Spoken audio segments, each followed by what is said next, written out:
Sometimes you just need a win. You need a project that fits on a bench, not on a forklift. I've been fighting a 3-meter monster in the shop for weeks, and it was draining my energy.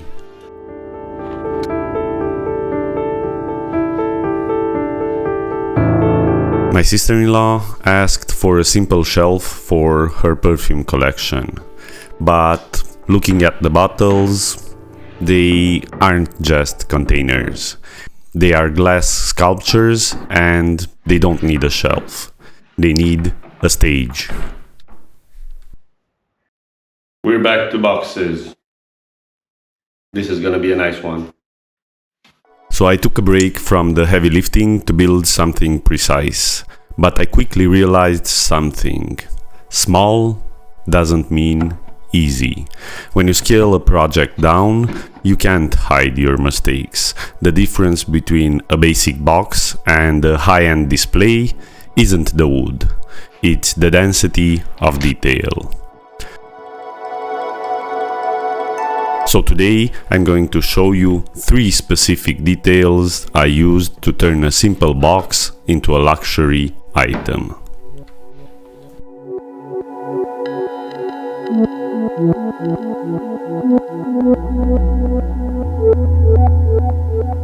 The first secret to making small projects look high-end isn't a joint or a finish. It's scale. The default in woodworking is an 18mm board. It's strong and safe, but on a small box like this, it would look less like furniture and more like a shipping crate. So I designed a 13mm carcass, a 30% reduction that moves the piece from clunky into elegant.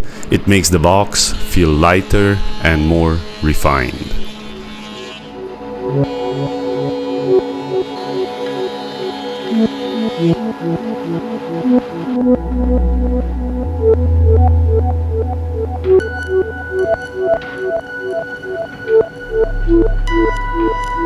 I'm using miter joints for the corners. A butt joint would be faster, but it shows end grain, which looks unfinished. Miters create a seamless corner that makes a box feel like a solid, continuous object.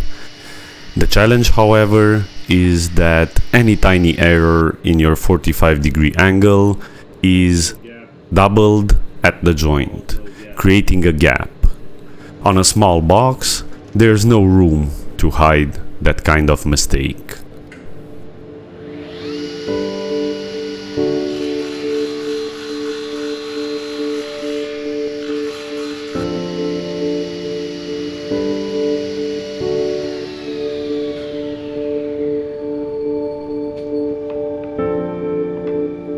And here's a pro move for thin doors. The door frame is only about 3 centimeters wide.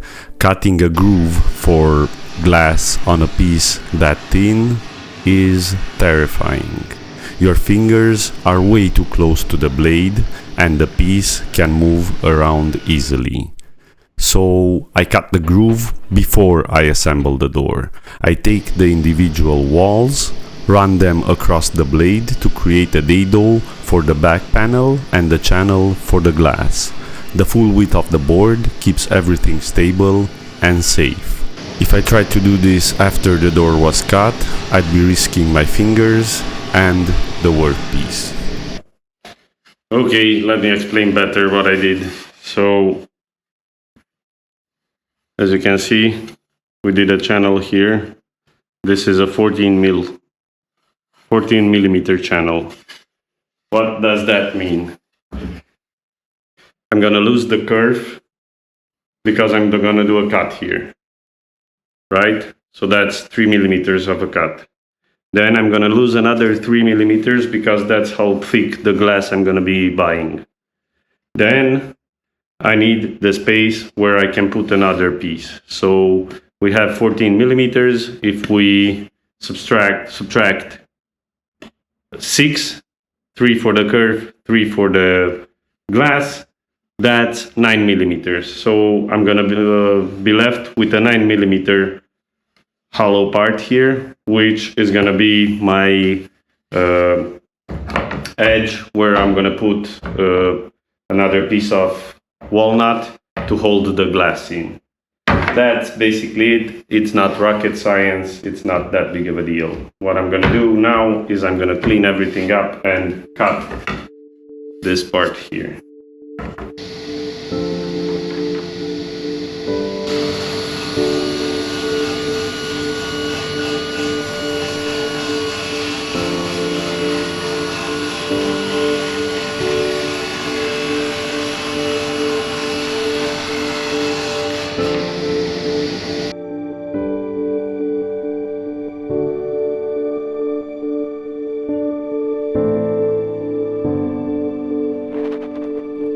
The second the pieces come out of the saw, I stop and number every single pair. Wall 1 goes with door 1, wall 2 with door 2.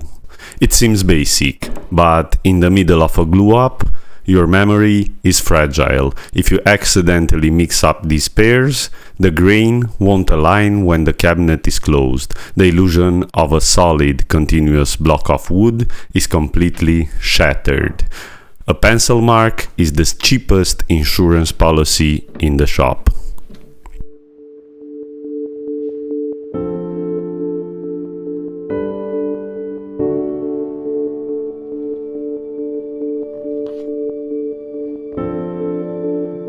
Before I can glue the shell together, I need to prep the walls to hold the internal grid. The slats need to anchor directly into the sides of the cabinet, which means routing a 3 mm channel into the inside face. But there's a trap here, because I already cut the dado for the back panel. I can't just run a blade all the way across the board. If I did, the groove would blow out at the end, leaving an ugly visible hole on the outside of the finished box. So I use a router. I clamp a piece of scrap wood to the wall to act as a hard stop. This allows me to plunge the bit in and cut the channel to the exact length I need, and not a millimeter further. It stops right before it hits the back dado. It's a tedious manual setup for every single slot, but it guarantees the grid will lock into the frame perfectly while keeping the outside of the box completely flawless.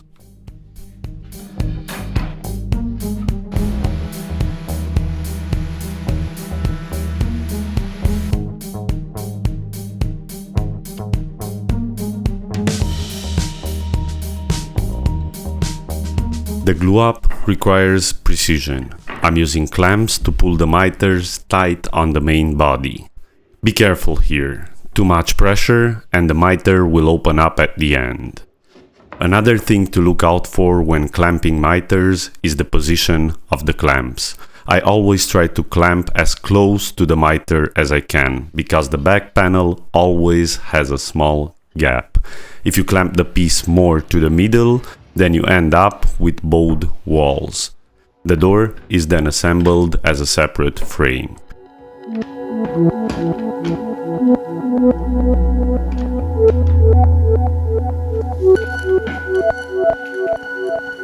This is the foundation, a clean, proportional shell. But the real secret and the real challenge is what goes inside.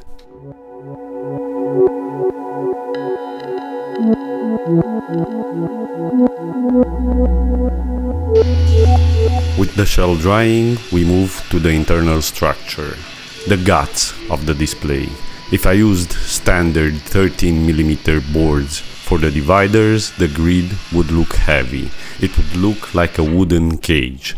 To make it elegant, I milled the walnut down to just 6mm thick. But thinning the wood introduces a massive mechanical problem, the joinery. The second secret to making this look high-end is how these thin strips intersect. Most makers would avoid cutting joints into wood this thin. They'd use a simple butt joint held together with glue and pin nails because it's safe. But safe doesn't look high-end. I wanted this grid to be a perfect self-supporting interlocking structure, so I went with half-lap joints. To make half-lap work on a 6mm board, I have to remove exactly 4mm of material, leaving exactly 2mm of wood at the bottom of the joint. This isn't carpentry anymore, it's machining.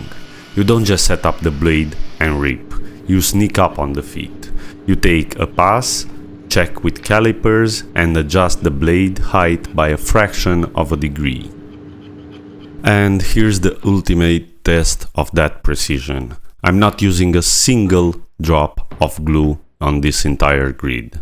Normally, you'd reach for the glue bottle, but standard wood glue contains water. If I apply wet glue to a joint this tight, the thin wood fibers will instantly swell. The joint will seize up halfway together, and if I force it, the walnut will shatter. So I'm relying entirely on a pure mechanical friction fit. The grid is held together by the compressibility of the wood fibers and absolute mathematical precision. Tapping a friction fit grid into a miter frame is a slow, nerve-wracking process. You have to sit it perfectly, evenly, or it binds. While I carefully put the hinges onto the door, I want to take a quick second to thank everyone for watching. Producing these cinematic builds takes dozens of hours of work behind the scenes. If you appreciate the level of detail we go into here, do me a favor, hit the like button and subscribe. It's free and it tells the algorithm that this kind of craftsmanship matters. And if you want to support the shop directly, you can join the Patreon. You can hit the link in the description. Your support is what keeps these blades sharp and the lights on. Now let's talk about the layout.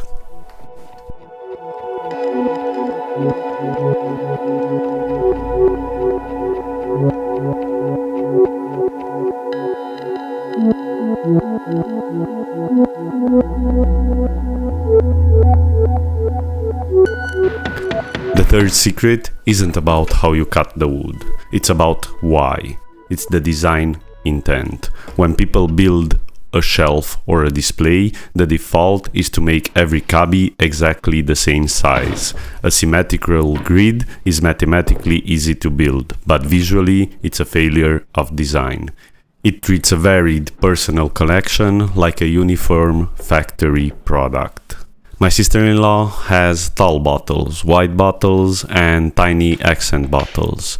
If I built a simple symmetrical grid, it would leave a huge, ugly, empty gap above the short bottles, or it would completely crush the taller items.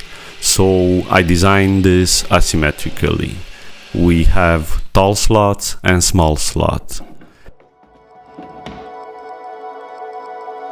It is custom tailored to the specific dimensions of the collection. It takes twice as much planning and layout, because if you mess the asymmetrical spacing on the table saw, the whole grid is ruined.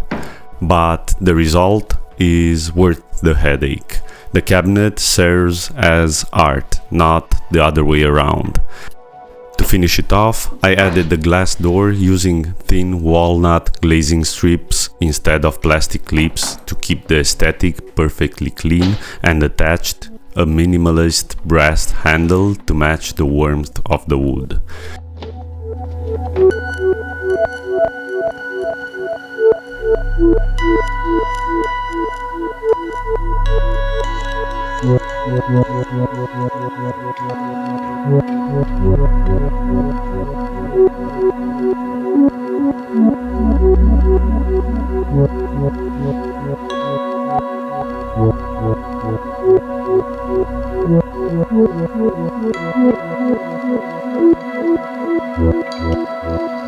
Applying the oil brings the whole piece to life. Finishing a grid like this tests your patience because you have to extract the excess oil out of every single 90-degree corner. But watching that walnut grain wake up is the ultimate payoff.